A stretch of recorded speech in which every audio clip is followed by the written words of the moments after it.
Même la mort n'a pas pu le retenir. Même dans ma vie, Jésus est Seigneur.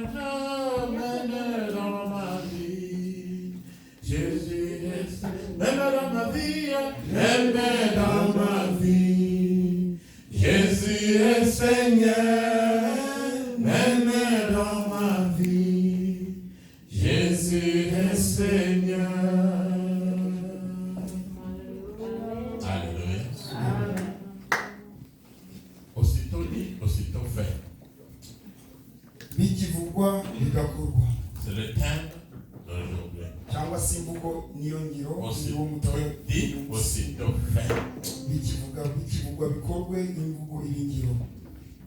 Souvent j'entends des gens dire Sarah avait mis au monde à 90 ans. Unakumva abantu bavuga ngo Sara yabyaye afite imyaka 90. Mais le temps de Sarah, ce n'est pas le temps d'aujourd'hui. Ariko igihe cya Sara ntabwo ari cyo gihe cy'uyu munsi. C'est-à-dire que de Sarah avait une longue vie par rapport à nous aujourd'hui. Shatse kuvuga ngo ku gihe cya Sara bararama cyane bamara igihe kirekire bamara imyaka myinshi kurusha uko bivuga. Je voudrais te dire aujourd'hui Nagira ngo ngire uyu munsi qu'il y a des choses qui sont à long terme, hari ibintu biba bitinze il y a des choses qui sont à court terme. n'ibintu biba vuba vuba. Quand Jésus-Christ a dit à Bartimée, Yesu Kristo yabwira Bartimayo, que veux-tu que je fasse pour toi? amubwira ngo ushaka ko mukorera iki? Bartimée avait répondu, je veux voir. Bartimayo yavuze ngo ndashaka kureba, ndashaka kubona. Ça n'a pas attendu une semaine. Ntabwo byategereje Ça n'a pas attendu un an. ntabwo byategereje umwaka. Aussitôt, Bikivugwa Bartimée Bartimayo avait vu. yahise areba. Yes, Hashimon. Nous allons nous lever très respectueusement pour écouter la parole Reka duhaguruke mu cyubahiro twumve ijambo ry'Imana qui est écrite dans Matthieu, riri selon Matthieu, mu butumwa bwiza bwanditswe na Matayo chapitre 21, ibice 21 verset 18 à 22. umurongo wa 18 kugera kuri 22. Matthieu 21, Matayo ibice 18 à 21 22. turahera ku murongo wa 18 tugeze kuri 22. turasoma mu izina rya Yesu Kristo umwami w'abantu. Amen. Utwo amagambo uravuga ngo Yesu avuma igiti cyitwa umutini.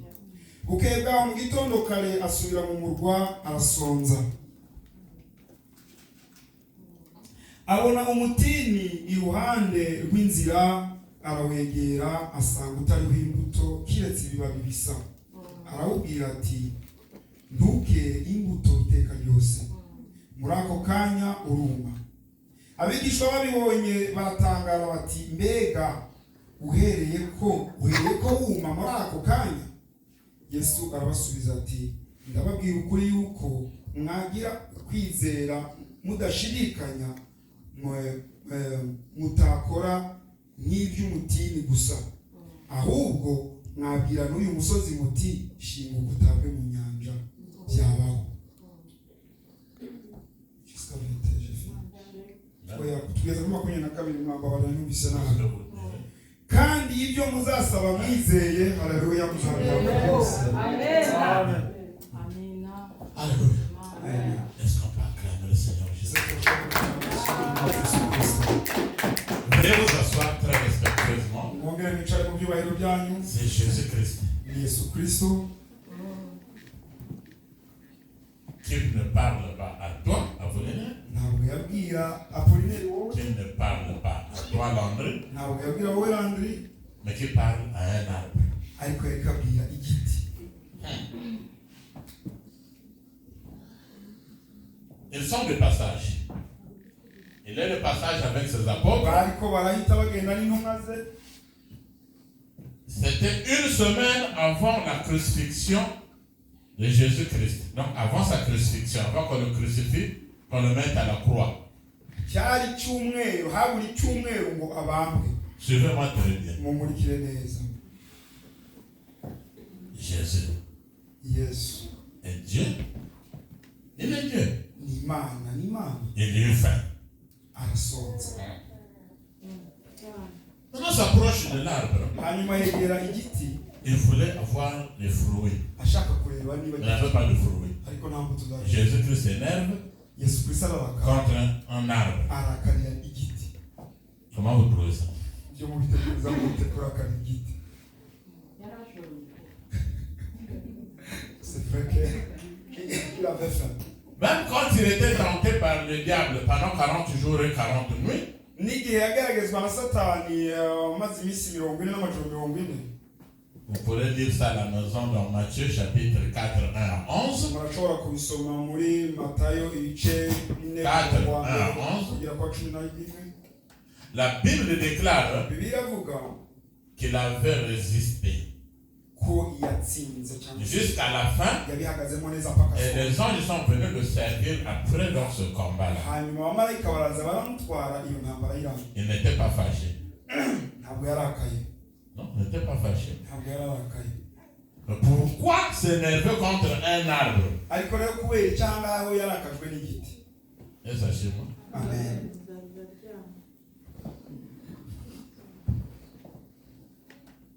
Qu'est-ce que l'arbre avait fait? Igiti cyari cyakoze iyo. Parce que la Bible déclare qu'il a dit à l'arbre, Kubera ko Bibiliya avuga ngo yabwiye igiti plus jamais de fruits, tu ne vas pas produire de fruits, c'est fini. ntukongere kwera imbuto birarangiye. Mais quand vous mettez cette phrase en grec, Ariko ushize ayo magambo mu kigiriki il est dit, il lui répondit. Pas il lui a dit, non, il lui répondit. Répondre. aho hasobanura mu kigiriki ko yari gusubiza nka kugira umuntu mubaza ikibazo runaka gusubiza kwari ugusubiza. C'est-à-dire qu'une personne, pour répondre, Bisobanura ngo umuntu yari gusubiza moi, pour que je puisse te répondre, kugira ngo ngo musubize. il faut que tu me poses une question. Nuko uba wambajije Il ikibazo. faut que tu me parles. Nuko umvugisha nawe. Qu'est-ce que l'arbre avait dit à Jésus None rero igiti cyo cyari cyabwikiye pour que lui réponde? kugira ngo Yesu agisubize gutyo. Plus jamais qu'il n'y a pas encore de fruits sur lui. Ntukongere kwera imbuto igihe byose. Et il est fâché même. Anarakaye. Et Marc, quand il écrit cela, Mariko rero bari kwandika kuri le même texte, pas Matthieu, Marc maintenant, il a aussi écrit ça. Mariko nawe yabivuzeho. Il a même expliqué que ce n'était pas la saison de fruits. We yarasobanuye ngo ntabwo cyari igihe cyo kwera imbuto ku biti ndetse ntabwo cyari igihe cyo. Donc Jésus-Christ connaissait bien que ce n'était pas la saison qu'il devait produire des fruits. Yesu Kristo yarazi neza ko atari igihe ibiti biri kwera imbuto. Mais il s'avance quand même Ariko aragenda pour aller chercher des fruits. arakegera kugira ngo arebe gifite imbuto. Yes, chez moi. Amen. Je vous ai posé la question la fois dernière. Hari ikibazo nabo bajije On dirait que c'est notre diaconesse Maman Donata qui devait réussir à ça. ndatekereza ko ari umudiyakonikazi uriya mumama yagerageje gusubiza. Quel est le fruit que Adam et Ève avaient mangé? Ni iyihe mbuto Adamu na Eva bari? Il y a une sœur qui avait dit que c'était Apple, la pomme. Wavuze yuko yaba ari Qui po. peut me répondre? Quel est le fruit que Adam et Ève avaient mangé? Ninde yasubiza kuri icyo kibazo? Ni iyihe mbuto Adamu na Eva bari?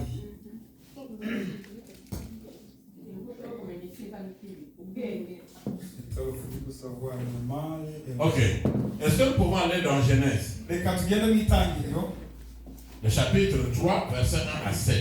ibice bitatu duhere ku murongo wa mbere kugeza Genèse 3, 1 à 7.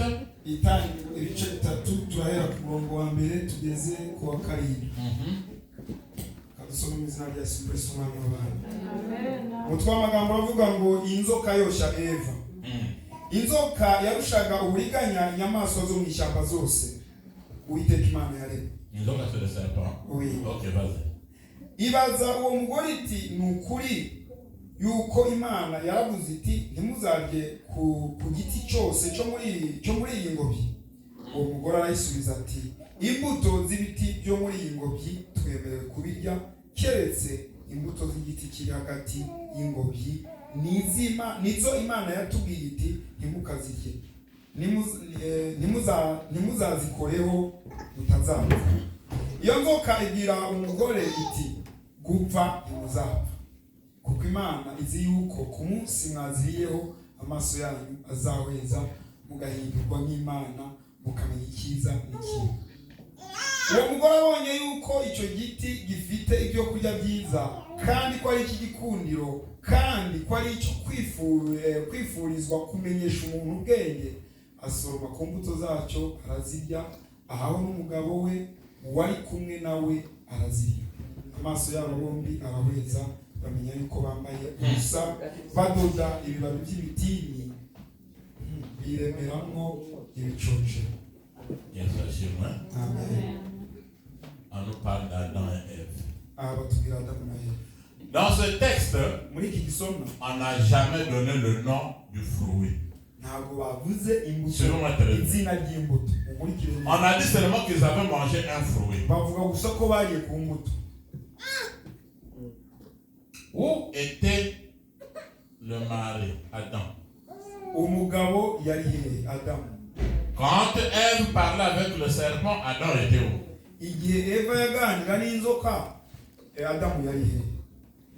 Verset 6 reprend. Très bien. Uwo mugore abonye yuko icyo giti gifite ibyo kurya byiza kandi ko ari ik'igikundiro kandi ko ari icyo kwifurizwa kumenyesha umuntu ubwenge, asoroma ku mbuto zacyo arazirya, ahaho n'umugabo we wari kumwe nawe arazirya. Mais il était là. Yes, donc cessez d'incriminer des femmes pour dire la femme avait forcé dans le jardin d'Éden, la femme c'est elle qui a donné de la pomme. Quand on lui a dit de prendre la pomme, Adam était à côté de Ève. Rero mureka amagambo avugwa ngo umugabo yari yagiye igihe Eva yoshwa n'inzoka, umugabo yari aho ngaho, byose byabaye hafi. C'est un conseil que je donne aux hommes. Même vous qui me suivez via internet. Respectez la femme. C'est eux qui nous ont mis au monde. Mais ne soyez pas dominés par une femme. Bien ça chez moi. Parce que quand la femme a pris le fruit, si le mari avait dit ne prends pas ce fruit, parce que Dieu avait parlé avec le mari, c'était pas avec la femme. Mais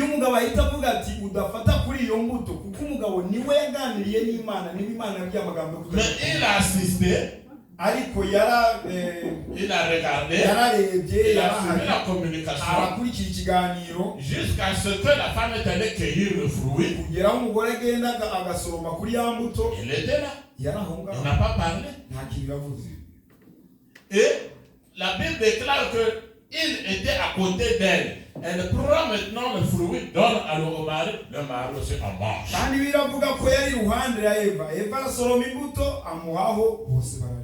Donc, vous qui me suivez via Internet, je vous éclaircis ce problème aujourd'hui. Évitant d'incriminer chaque fois les femmes que c'est la femme qui avait forcé dans le jardin de Dieu. La tâche était partagée, le problème était partagé entre messieurs et dames, Adam et Ève. C'est pas seulement la femme.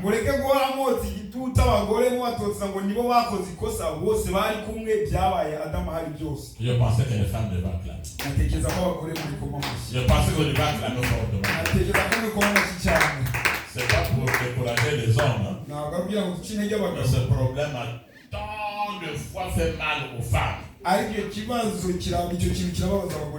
monsieur était là. Ils ont mangé les deux. Quel est le fruit qu'ils avaient mangé?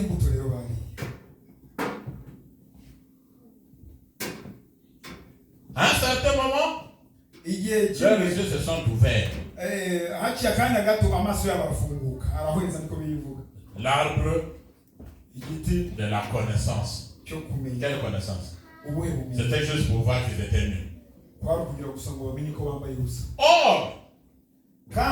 si vous prenez maintenant la Genèse, chapitre 3, le verset 22.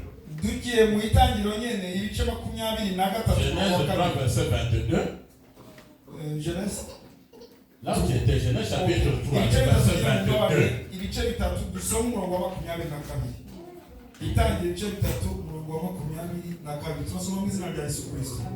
Uwiteka Imana iravuga iti dore uyu muntu ahindutse nk'imwe yo muri twe ku byo kumenya icyiza n'ikibi. Noneho atarambura ukuboko agasoroma no ku giti cy'ubugingo akarya akarama iteka ryose. Kamubare sure muri murongo nasomye nabi. Uwiteka Imana iravuga iti, dore uyu muntu ahindutse nk'imwe yo muri twe ku byo kumenya icyiza n'ikibi. Noneho atarambura ukuboko agasoroma no ku giti cy'ubugingo akarya akarama iteka ryose. Amen.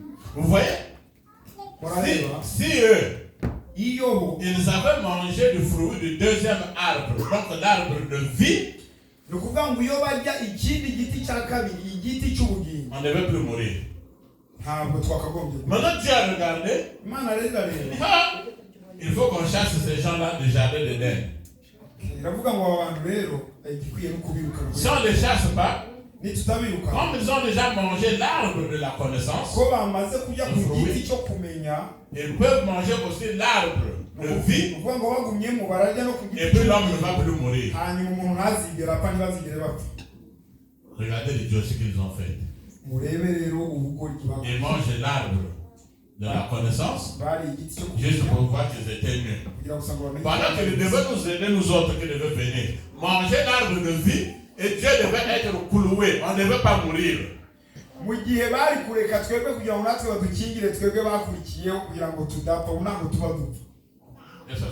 Amen.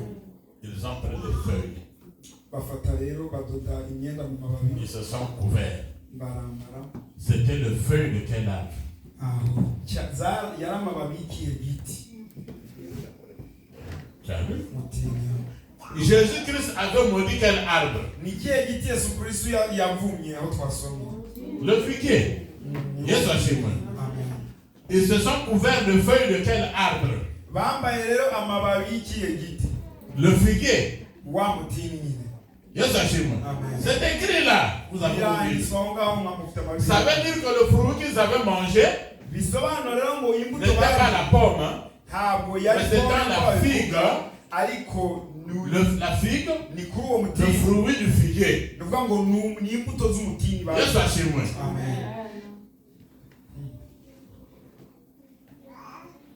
Quand Jésus regarde je te maudis. Tu ne vas plus produire de fruits. Qu'est-ce que l'arbre avait dit à Jésus-Christ?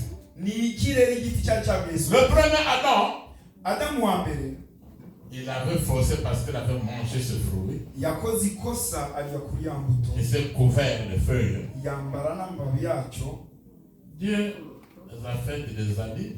Pour la première fois, il a tué une bête. Il a pris la peau et il les a fait des habits. Monsieur Dame. Imana rero ibakorera imyambaro binyuze mu nyamaswa bafashe inani uruhu nyamaswa bakora mu mwambaro. Oh, Jésus-Christ. Yesu Kristo et dans le deuxième Adam, ari nawe Adamu wa kabiri devait aller aussi à la croix. Yagomba kujya ku musaraba. Qu'est-ce que le figuier avait dit? Umutini rero wamubwiye iki? Prends les feuilles. Fata amababi. Toi aussi tu seras nu à bientôt. Toi aussi tu seras nu à bientôt à la croix. Ce que j'ai fait au premier Adam, je veux le faire aussi à toi que le deuxième Adam. Et c'est là où Jésus-Christ le dit, tais-toi. Plus jamais le fruit ne naîtra de toi. Yes, aussitôt dit, aussitôt fait, le figuier a séché. Si un figuier qui est un arbre a des oreilles, il a écouté la voix de Jésus-Christ de Nazareth, la parole de Dieu que tu entends tous les jours. Pourquoi ne pas changer? Pourquoi cette parole ne pénètre pas en toi? Si le figuier était devenu sec, c'est pourquoi que tu reçoives les bénédictions de la pluie aujourd'hui. Si le figuier était devenu sec, c'est pour que tes finances soient bénies aujourd'hui. Si ta santé est sèche, ta santé va s'ouvrir aujourd'hui au nom de Jésus-Christ. Amen. Le figuier a séché. Igiti kitakiruma. Les disciples étaient dans l'étonnement. Intumwa ziratangara. Ils étaient dans l'étonnement. Baratangara. Seigneur, regarde. Baravuga ngo mwami reba. Aussitôt dit, Bikivugwa. aussitôt fait. Birakorwa. Ce figuier est devenu sèche. Igiti gise cyuma. Les gens doivent s'étonner aussi pour toi. Abantu bagomba gutangazwa. Quand les apôtres étaient étonnés de ce figuier, N'ibintumwa zaratangajwe. je voulais que les gens s'étonnent pour toi aujourd'hui. Ndashaka ko n'abantu nawe batangazwa Pour ceux qui avaient mis un point d'interrogation sur toi, kugira ngo aho ahashizwe kabaza kuri qu'ils wowe sachent que tu pries un Dieu vivant. bamenye ngo usenga Imana y'ubuzima, Imana ihoraho. Quand tu vas passer, nuhita ugenda, si tu n'avais pas d'enfant, niba utari ufite umwana, un jour tu vas avec une poussette avec umunsi l'enfant, nawe uri gusunika voge les gens vont s'étonner. abantu batangaye, Celui où ce n'est pas lui, ngo se niwe cyangwa si celui we, où ce n'est pas ese lui, niwe cyangwa si we, celui où ce n'est pas ese niwe lui, cyangwa si c'est we, elle ou ce n'est pas elle, ese ni wa mugore c'est elle cyangwa ou si ce n'est pas we, elle. ni wa mugore cyangwa Le si bébé we, va pleurer, umwana arire muri oui, voge réellement c'est elle. bavuge ngo niwe. Les gens doivent être étonnés par abantu les apôtres étaient étonnés. batangare nk'uko intumwa zatangaye. Amen. Je voudrais un jour Ndashaka ko umunsi que le médecin soit étonné. ku muganga Même ça, azatangaza ça veut dire que tu as une maladie ubwo incurable. baba barakubwiye ko indwara urwaye idakira, Le médecin, il soigne. umuganga Et aravura, Jésus-Christ, il guérit. ariko Yesu Kristo Un jour que tu arakiza. repartes à l'hôpital, Umunsi rero muzasubire kwa même si on dit muganga que c'est une maladie ubwo baba incurable, barakubwiye ko indwara urwaye quand on idakira, va checker ta maladie dans ton corps, basubira muri controle ngo que les barebe, médecins te disent que je ne comprends pas, umuganga akubwire ngo ntabwo ari Comment tu as été gusobanukirwa, guéri? sinsobanukirwa Tu es ukuntu wakize, guéri. wakize, pas à moitié, ntabwo wakize Pas peu, ku ruhande mais tu es cya kabiri guéri cyangwa se oya, totalement, wakize totalement, totalement. Alléluia. Bakoze Yesu. Et sachez-moi, Amen. c'est ce figuier. Umutini L'arbre igiti produit des fruits. igiti gitanga imbuto. Dans Matthieu, Muri Matayo chapitre 7, ibice birindwi le verset 16 à 20 nous dit, umurongo wa 16 jusqu'à 20. oui, 16 à 20, Matthieu chapitre 7, 16 à 20, Matayo ibice birindwi umurongo wa 16 kugera kuri 20 nous dit, atubwira iki? Matayo ibice birindwi umurongo wa 16 kugera kuri 20. Reka dusome mu izina rya Yesu Kristo. Amen. Aravuga ngo muzabamenyera ku mbuto zabo, mbese hari abasoroma imizabibu ku mugenge cyangwa imbuto z'umutini ku gitovu. Nuko igiti cyiza cyose cyera imbuto nziza, ariko igiti kibi cyera imbuto mbi. Igiti cyiza ntikibasha kwera imbuto mbi, kandi n'igiti kibi ntikibasha kwera imbuto nziza. Igiti cyose kitera imbuto nziza kiracibwa kikajugunywa mu muriro. Nuko muzabamenyera ku mbuto zabo. Et sachez, nous sommes aujourd'hui des arbres. Uyu munsi turi Mais des arbres qui doivent produire des fruits. ariko turi ibiti bigomba À ce gutanga que imbuto. Jésus-Christ dit. Pardon. Jésus-Christ dit, Yesu Kristo un mauvais arbre igiti ne kibi peut pas produire de bons fruits. gishobora kwera imbuto nziza. Un bon arbre Igiti ne peut pas cyiza produire de mauvais fruits. gishobora kwera imbuto mbi. Un bon arbre Igiti ne peut pas cyiza produire de mauvais fruits. gishobora kwera imbuto mbi. Un mauvais arbre Igiti kibi ne peut pas produire de bons fruits. gishobora kwera. Es-tu un bon arbre ou un mauvais arbre? Ikibazo rero uri igiti kibi cyangwa uri igiti cyiza? Tu veux être sèche comme ce figuier? Urashaka kuma nka wa mutini? Aux fruits de l'esprit. Imbuto z'umwuka. On dit que si un arbre ne peut pas produire de bons fruits, Haravuga ngo niba igiti kidashobora kwera il imbuto ne nziza sert à rien. ntacyo kiba On kimaze. doit le couper Kigomba et gucibwa le jeter au feu. kikajugunywa mu muriro. Quand une personne se comporte mal, Iyo umuntu rero yitwara quand tu nabi, ne marches pas avec iyo Jésus-Christ, utagendana na Yesu Kristo, tu seras coupé uzacibwa et jeté au feu. ujugunywe mu Or, muriro. notre feu, Kandi le umuriro feu du mauvais arbre, kandi umuriro wateguriwe igiti kibi c'est l'enfer. ni umuriro utazima. L'homme est comparé à l'arbre aujourd'hui. Umuntu rero ari kugereranywa n'igiti uyu munsi. Quand les apôtres étaient étonnés, Igihe intumwa zatangara, Jésus-Christ les a dit, Yesu Kristo je arazibwira, ne vous comprends pas. ntabwo ndi kubasobanurira. Vous allez faire plus que ce que j'ai fait à ce figuier. Mushobora gukora, muzakora ibiruta ibyo nakoze kuri uyu muti. Vous pouvez dire même à cette montagne, murashobora no kubwira uyu musozi ôte-toi de là, ngo ôte-toi de là, senyuka senyuka va te jeter hanyuma ujugunywe dans la mer. mu nyanja. Je t'assure. Quand Jésus-Christ chasse les démons, igihe Yesu Kristo yirukana abadayimoni mu musazi, les démons ont déclaré, abadayimoni baravuze ngo envoie-nous twohereze dans les portes. twohereze mu ngurube. Et les portes sont allées tomber où? Dans la mer. hanyuma za ngurube zagiye zigwa hehe? Mu nyanja. Quelle que soit la montagne du problème que tu as, uko ikibazo cyawe que ce cyose gihagaze soit un problème de soucis, kwaba ari kubabara quand tu ne dors pas, niba que utasinzira, ce soit la maladie, niba ari que ce indwara, soit dans le foyer, byaba ibibazo que ce by'urugo, soit le problème dans ce monde, byaba ibibazo byo kuri iyi si, c'est une montagne qui s'est levée devant toi. ni nk'umusozi uhagaze Mais imbere yawe. Jésus-Christ a donné le pouvoir Yesu Kristo atanze de imbaraga prendre cette montagne, zo gufata wa des musozi, problèmes, ibibazo, des maladies, indwara, de la souffrance, guhura du n'ibibazo, célibat, kurambira de la mu mugore, pauvreté, kuba mu bukene, prends tout, pardon, prends tout bifate byose et jette dans la mer. bikunye mu nyanja. Au nom de Jésus-Christ, au nom puissant de Jésus-Christ, au nom de Jésus-Christ, Mu izina rya Yesu Kristo. Haleluya. vous admirez ou vous enviez souvent un monsieur qu'on appelle Salomon. Hari umugabo muzamviyo, Vous plaignez. Ah, Salomon, Dieu l'avait dit, demande ce que tu veux, je vais te le donner. ni nkaho dutangazwa cyangwa se dushishikazwa n'igisomo aho Imana yabwiye Salomo ngo saba ibyo ushaka byose. Maman Chantal, si ça aurait été toi, Dieu t'a dit, demande tout ce que tu veux, je vais te le donner. Chantal ari nkawe Même moi-même. yaba ariwe Imana yabajije ngo saba icyo ushaka cyose nakiguha. Je veux dire, me donne-moi toute une caisse d'argent. Kuvuga ngo nzmereze nani saba ikintu cy'amafaranga. Même des maisons d'État. Dieu s'assure moi. Dieu s'assure moi. Amen. Et on admire Salomon. Aho Deux rero chroniques. tukavuga Salomo neza cyane. Deux chroniques. Ngoma ya kabiri, ngoma ya kabiri, Chapitre 1, verset 7 nous dit. igice cya mbere umurongo wa 16. Deux chroniques. Ngoma ya kabiri, Chapitre 1, le verset 7 nous dit. igice cya mbere umurongo wa karindwi.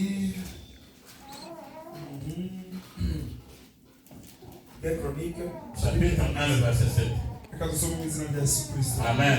Mu ijoro ry'uwo munsi Imana ibonekera Salomo iramubwira iti saba icyo ushaka nkiguhe. Dieu s'assure. Amen.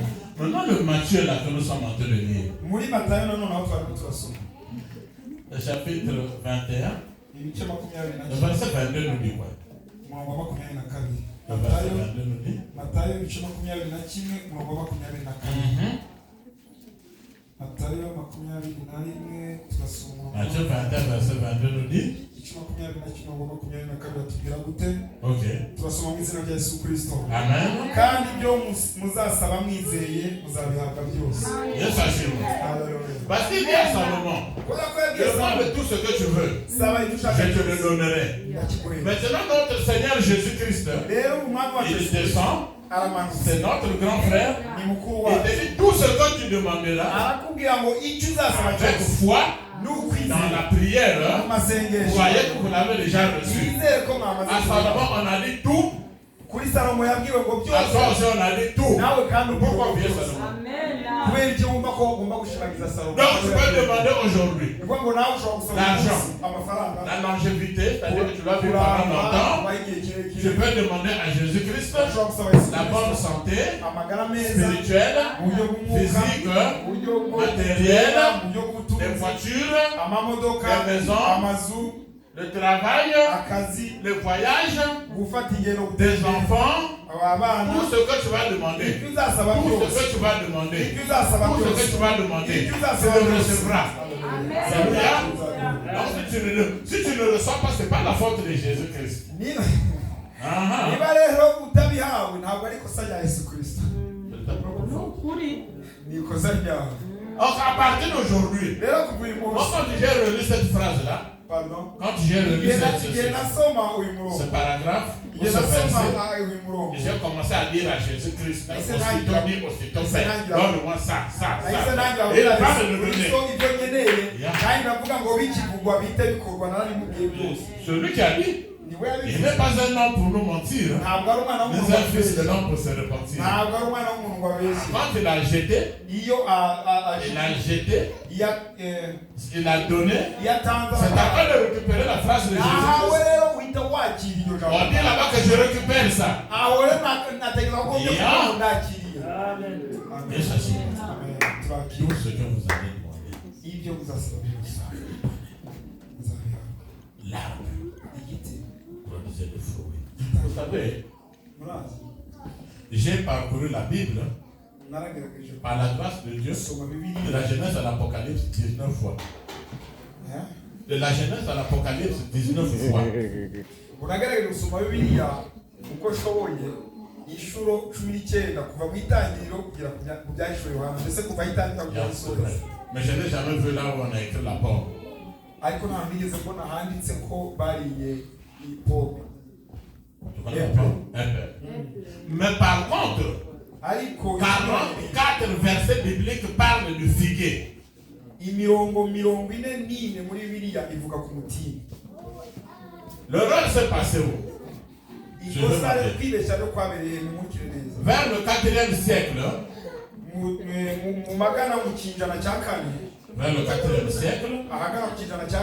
l'écrivain Jérôme, l'écrivain qu'on appelait Jérôme, celui qui a traduit la Bible en latin,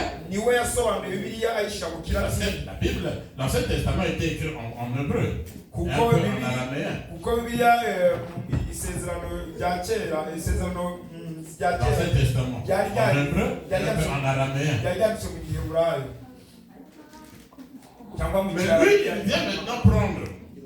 Il prend la Bible, Jérôme. Celui qui a traduit la Bible en latin. Jérôme a très bien. Et ça, c'est moi. Le mal, faire du mal à quelqu'un. En latin, c'est malum. Malum. La pomme aussi. En latin, c'est malum. Et ça se comprend. Yes, ça c'est vrai. Le mal, faire du mal, en latin c'est malum. Mais la pomme aussi, en latin c'est malum. Ça se prononce de la même manière. Ça s'écrit de la même manière. Mais ça n'a pas le même sens. L'autre c'est le mal. L'autre c'est la pomme. Et lui il a pris le malum qui est le mal. Il l'a placé dans la pomme. Voilà pourquoi la confusion.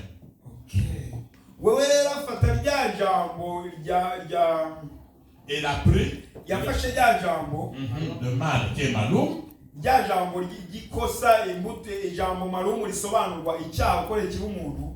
Et il a pris aussi malum, il l'a placé dans la pomme. Donc le mal dans la pomme.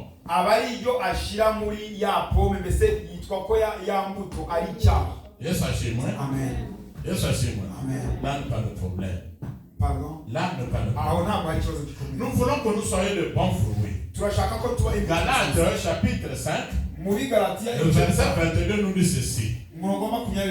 Galates 5, 22. Nous dit.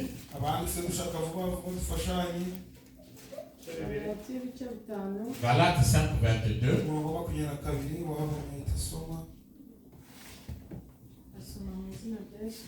Amen.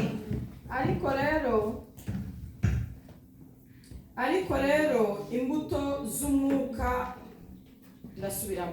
Ariko rero imbuto z'umwuka ni urukundo, ni ibyishimo, ni amahoro, no kwihangana, no kugira neza, n'ingeso nziza, no gukiranuka. 23 cyangwa non, ça va là-bas. Yes, Hachimwe. Merci notre sœur Chantal. Les fruits de l'esprit, c'est l'amour, Est-ce que tu peux dire à ton frère et ta soeur qui est à côté que je t'aime de tout mon cœur? urashobora kubwira Moi, je t'aime de tout mon cœur. kwicaye iruhande ngo ndagukunda n'umutima wanjye wose ubwira uwo wicara ngo ndagukunda Yesu n'umutima ashimwe. wanjye wose.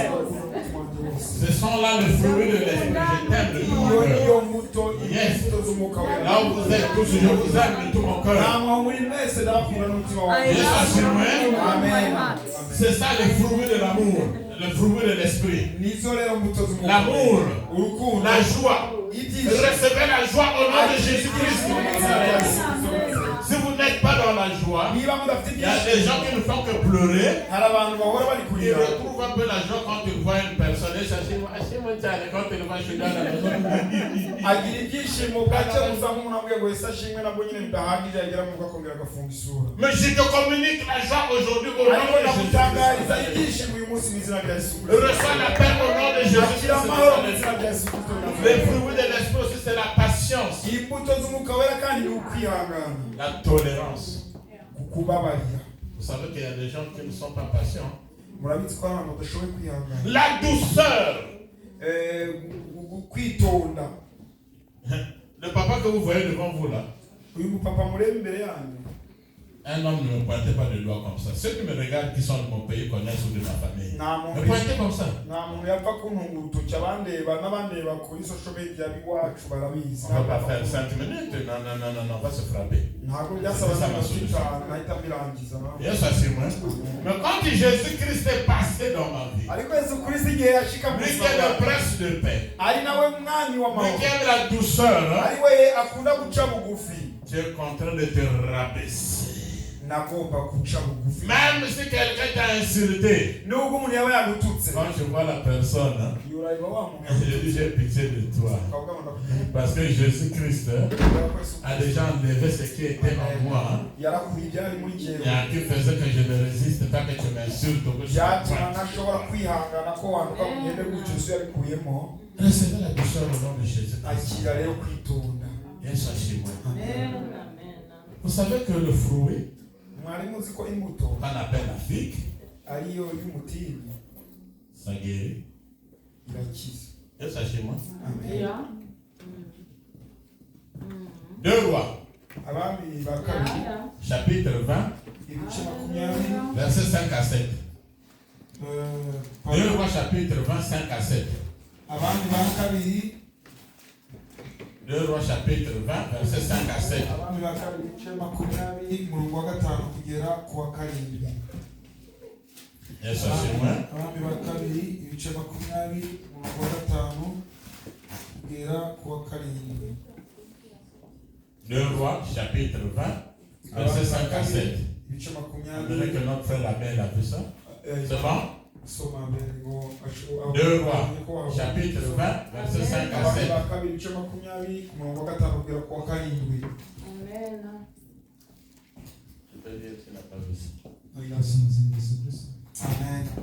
subirayo ubwire hezekiya umutware w'ubwoko bwanjye uti uwiteka imana ya sogokuru dawidi iravuze ngo numvise gusenga kwawe mbona n'amarira yawe dore nzagukiza ku munsi wa 3 uzazamuke ujye mu nzu y'uwiteka kandi kuko kubaho kwawe nzongeraho indi myaka 15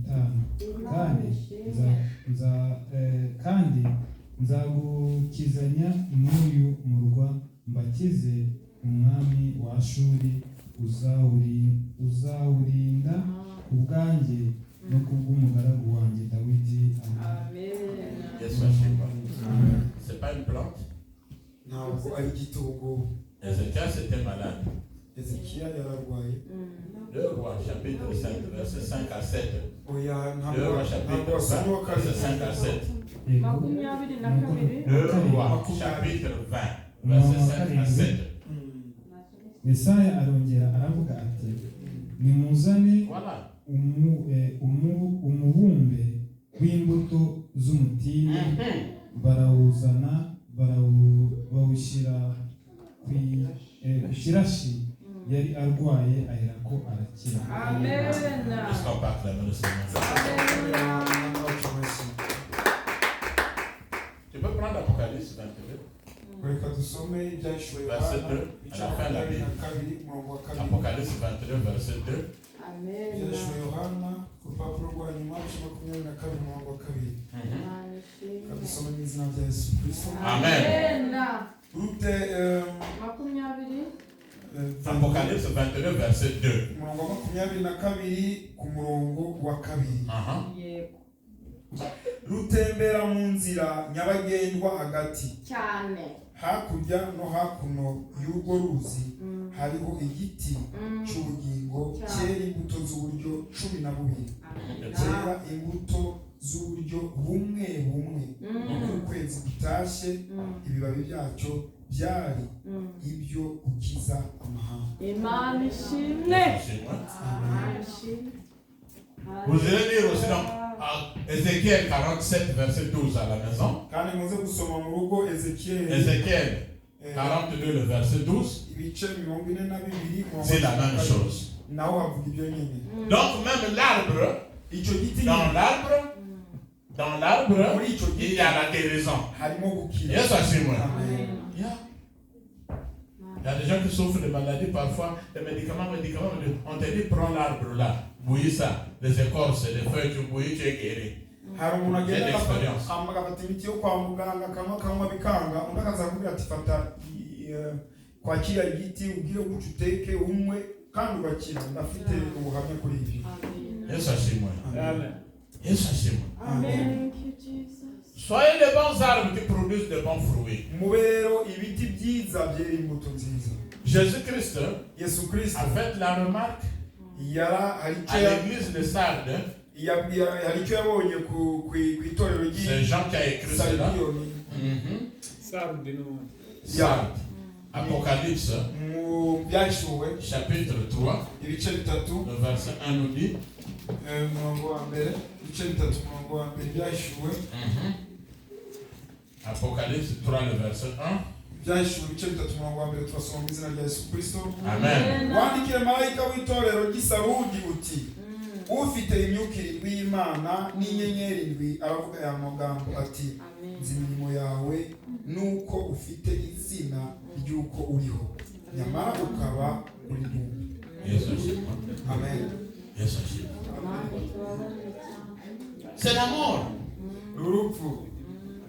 Si tu n'es pas avec Jésus-Christ, c'est une mort. Niba utari kumwe na Yesu Kristo n'uvuga ngo ni urupfu. Commencez à produire de bons fruits à partir d'aujourd'hui. Tangira kwera imbuto nziza kuva uyu munsi. Si un arbre avait écouté la voix de Jésus-Christ, Niba igiti cyarumvise ijwi rya Yesu soit Kristo, j'écoute la parole de Jésus-Christ peut-être 1000 fois déjà, nawe ukaba uri kumva ijambo ry'Imana inshuro zirenga 1000. il faudrait qu'il y ait un changement. Hakagombye kuba hari impinduka. Yes, assure-moi.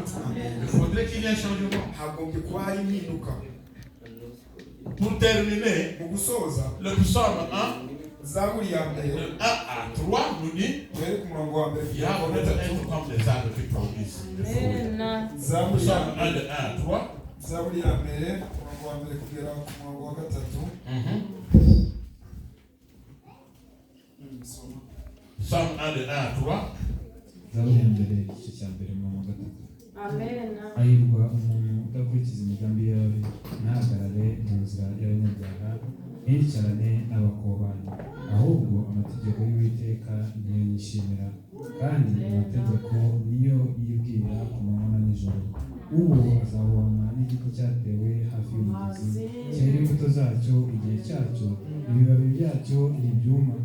Cyakoze icyo azakora cyose kizamubera cyiza. Alléluia. Amen. Alléluia. Nous allons terminer par Luc, Turasoreza muri Luka le chapitre 13, ibice 13 verset 6 à 9. umurongo wa gatandatu kugera ku wa 9. Luc 13, 6 à 9 nous dit. Luka ibice 13 umurongo wa gatandatu kugera ku 9. Luc 13, 6 à 9. Ibice 13 Luka umurongo wa gatandatu kugera ku wa 9. Luc chapitre 13, verset 6 à 9. Luka 13 umurongo wa gatandatu kugera ku wa 9. Umutwe w'amagambo uravuga ngo umugani w'umutini warumbye, kandi akinira uyu mugani ati hariho umuntu wateye umutini mu ruzabibu rwe, bukeye araza awushakaho imbuto arazibura. Abwira umuhinzi ati, dore none uyu mwaka ni uwa gatatu nza gushaka imbuto kuri uyu mutini sinzibone. Uwice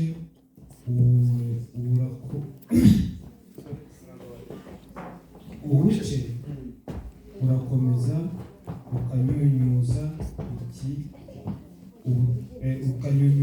iki ubutaka? Nawe arabasubiza ati, databuja, uhereko uyu mwaka nawo muhungire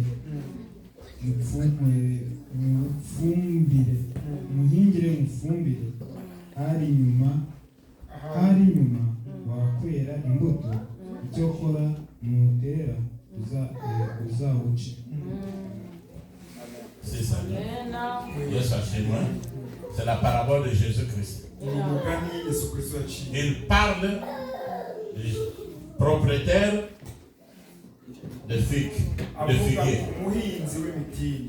Il dit à celui qui gardait sa plantation, regarde ce figuier, il ne produit rien. C'est le maître qui dit, le responsable qui dit, le chef qui dit. Il dit à son travailleur, il faut couper ce figuier parce qu'il ne sert à rien. Et ça chez moi, il y a eu l'intervention. Il y a eu l'intervention du jardinier. Il dit au responsable, chef, attends d'abord. Pardon, ne coupe pas d'abord ce figuier. Donne-lui la seconde chance. Donne-lui la seconde grâce. Je suis sûr. Quand je vais mettre la fumée, l'année prochaine, c'est sûr qu'il va produire des fruits. C'est la deuxième grâce que Jésus-Christ nous donne. Si tu écoutes cette parole, si tu étais sec, comme ce figuier, que la fumée rentre en toi. La fumée, c'est la parole de Dieu. La fumée, c'est le changement de comportement. Et après, tu vas produire des figuiers. Tu vas produire des fruits. Et que Jésus-Christ, quand il vient, il va trouver, oui, c'est vrai. Tu as raison. Jardinier, tu as raison. Le figuier a donné des fruits. Nous sommes les jardiniers. Nous qui prêchons, nous sommes les jardiniers. Nous vous donnons la fumée, une bonne fumée, qui est la parole de Dieu, afin que vous et nous, je ne vous prêche pas seulement, mais nous prêchons. Nous prêchons. Si vous pouvez produire de bons fruits, moi aussi je suis pasteur, je dois produire de bons fruits. Yes, c'est moi. Pasteur, et toi, et moi, et toi, et moi, et toi, et moi, le résultat, la fin, c'est qu'on monte, on croise Jésus-Christ dans les airs. Et maintenant, il va que Dieu vous bénisse.